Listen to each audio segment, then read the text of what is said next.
So I think that the reality is that when you become so big and so ubiquitously well known, like you are like Shaq, and you can be like, you can have Shaqtoberfest, or you can be George Foreman making grills, right? That's the OG. Just like, what does that have to do with anything? George Foreman had nothing to do with grills. But I think we should do a little look into, Shaqtoberfest, which is, Oren brought it up. Anyone who lives in Southern California has been driving up and down the freeways, the highways, whatever we're calling them. I guess those are different things. Has probably seen these giant billboards for Shaqtoberfest, and it's a cartoon of Shaq holding, for those who cannot see, a cartoon of Shaq holding a pumpkin, a jack-o'-lantern in his hand, and like some sort of cane with a skull on the end. And it's a Halloween festival. And I'm not sure how Shaq has anything to do with Halloween, but I'm here for it. And it looks janky as all hell. Looks really sketchy, like you might get hurt on some of these rides. But I'm here for it. Quick rundown, again, for those who can't see. This is like in a parking lot somewhere in the LA area, I assume. They've got Midway Madness. They've got the Diesel's Pumpkin Patch. They've got Lost City Boardwalk. Shipwreck Graveyard, which sounds sick. Dead Man's Wharf. Sick. Pirates Cove, and it's in a parking lot in Southern California.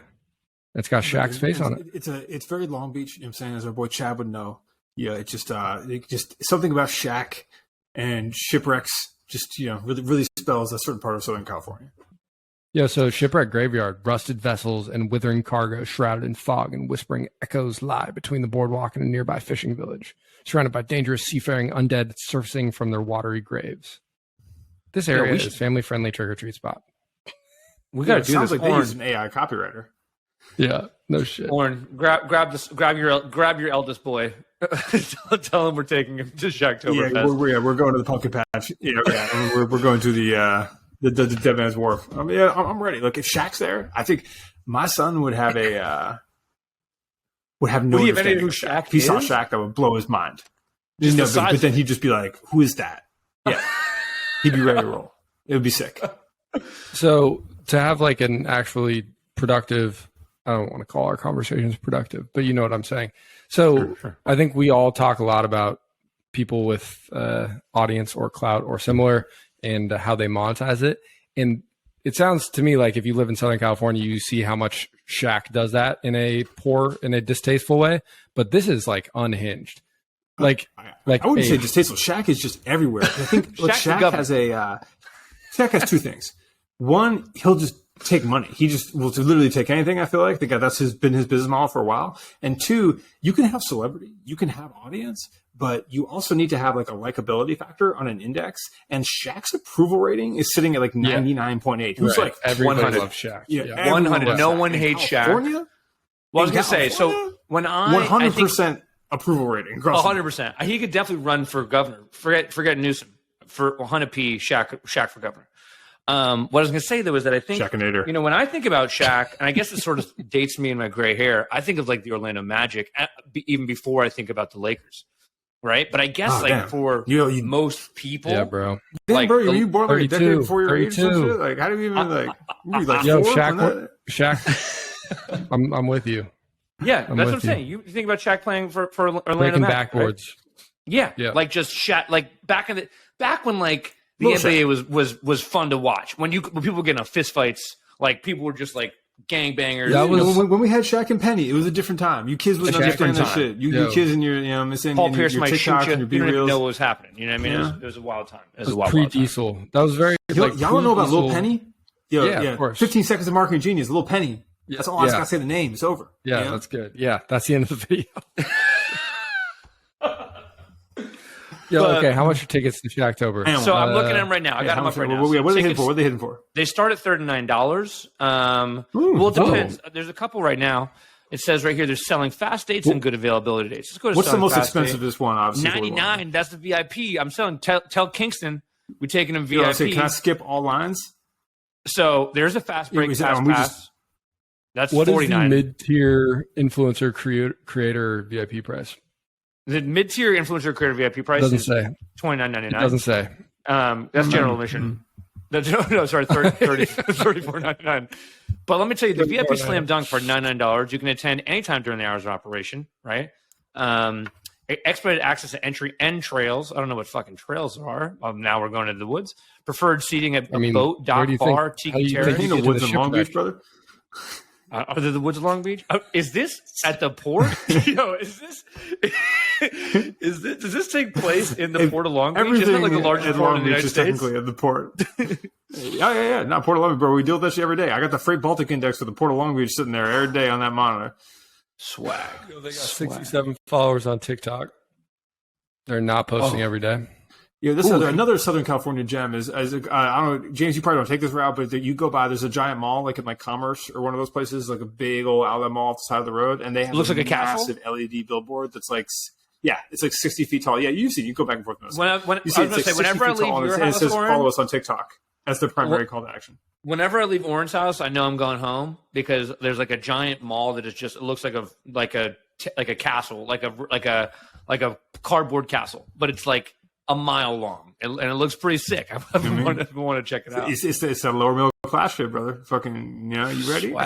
Swag. All right, so let's actually think about this for a second. I'm really curious. What do you think Shaq's getting per ticket? I was going to say, I wonder what he gets paid for this. Right, that's really where I'm curious. I mean, there's no way he's making more than like. Okay, let's run the numbers on this. Let's say $50 an average cart value, right? The average 3-day festival. We're seeing 10,000 people a day. You think it's that many? I don't think so. Really. Maybe. I mean, no. Maybe. I think it's like. I was going to say it's Shaqtoberfest, bro. Are you kidding me? There's literally they have billboards up and down the freeway 4 miles. It is Shaquille O'Neal. But does he show up at all? All right, let's say 10K. Yeah. At a $50 ticket. He's got his name on it. There's no way. No, that's way too high. We can't flesh No, just for that's fun, because even then, that's only, listen, at 10K a day, at $50 a ticket, it's still only $500,000 a day. It's only $1.5 million over all 3 days. That's $5 million a day, brother. Right? At 10K a day, what? It's $500K a day. It's $500,000 a day. Goddamn. 10K times 5 is 50,000. And add a zero is 500. Yeah, fucking up. Goddamn. Yeah, 500K, you fucked. You know what I'm saying? Yeah, 500K, you're fucked. No. But then we think about liquor. It's Shaqtoberfest. Sure. I'm saying bar tab, rough bar tab. Long Beach beer prices. Say 120 per attendee. Okay. All right. So now we got another 1.2 million per day in the bank. I feel like we're still very far off from what becomes worth Shaq's time. I just don't understand. I know, 3.6 million, 3 days each. So 3.6 million off concessions. Plus, we're doing 1.5 off the standard admission. So we had a 5.1 million. Okay, fine. 5.1 million. But they're not doing every day. It's not every day. It's 3 days. It's 3 days. It's only 3 days. So in total, let's just say. That's what I'm doing. I did a 3 day. No, it's not. It's a month long. It's select dates for a month. Colin's right. Colin's right. There's mad days. I think it's like Wednesday through Sunday. It's a whole month. Okay, sick. That's sick. And it's partially in September and November. Dude, you guys, it goes into September and November. They're running it over a month. All right, so let's say we're doing 5,000 people a day, not 10,000 people a day. Sure. So let's do 3,300 people a day. You're running this how many days now? 20 total? Sure. 18 at least? Either way, let's say they make $10 million. My point is it's tough. I can tell you from knowing when I worked in nightlife, right? The DJ industry. I know Shaq DJs, for example. So I have an idea about like what appearance fees cost and what you pay a big DJ to show up for, right? And so let's say there was a moment in the height of EDM, like 7-8 years ago, maybe 9 years ago now, when everyone was getting signed in Vegas for these 2 or 3 year deals at like $300K a night, $400K a night, $500K a night, right? The Chainsmokers, Steve Aoki, Calvin Harris. I think some of those deals still exist today, but the only way those functioned was because they were inside casinos, right? Like the club ended up being a loss leader. You could put 10,000 people into it, or 6,000 people is like a Vegas nightclub or a Miami nightclub. Put 6,000 people into a Vegas nightclub. You sort of break even on the nightclub. Maybe you have a couple whales. At that time, you get people doing 100K tables, 200K tables. But then you're hoping those whales also go lose that another 200K on the casino the Port of floor. Long Beach is a casino in itself? I'm with it.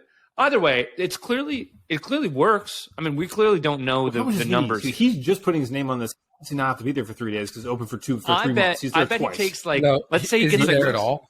I was going to say maybe he's not in there, But if he is, maybe he gets like $500K and a rip on each ticket. That, you know what I mean? If it's like, if it was like, yo, put your face on it, get $500K, and you get like a $5 or $10 rip on each ticket, $1 a piece or something. you know, like whatever. And for $500,000, I think, well, but then, the only my worry about this is the production, because they got graveyards, they got rusted ships, they got hundreds of carnies, to man it all. Like, that's.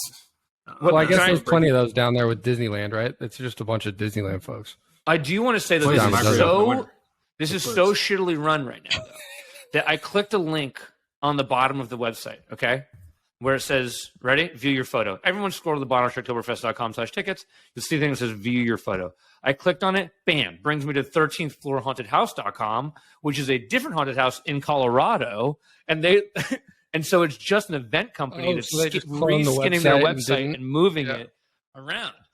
This is actually really interesting. Because then but they got Shaq for LA. I bet they're doing, but it's the exact same stuff.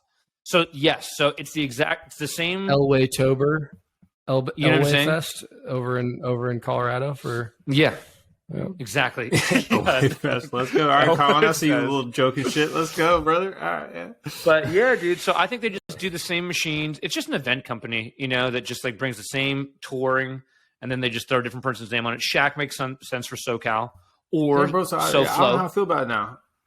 You're less impressed by it, right? Me too. I thought that Shaq had literally called up his team and been like, check it out. Look, guys, we want to do a Halloween. Shaqtoberfest is coming. Yeah. Shaqtoberfest, all Long Beach. The black SUVs with the Superman logo just like descend under the Port of Long Beach, I know y'all remember that Cribs episode, that MTV Cribs. This is just dudes talking. This is not even this is just dudes. This podcast is just dudes. Whenever we digress too much now, our podcast name changes and it becomes just dudes. Just dudes. Just dudes chat.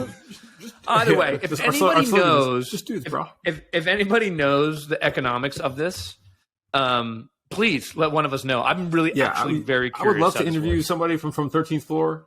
Specifically someone on the creative direction side. People who are really looking at like what is the latest horror techniques that we could be using. Sure. We'd like to have you on the pod. Dude, it looks so not. This looks not. It was crazy how many people, from Lehman Brothers reached out after some of the previous inquiries we had, but it's just none of the interviews turned out right. We don't have the time, to be honest with you. We don't have the time to do. Especially me and James.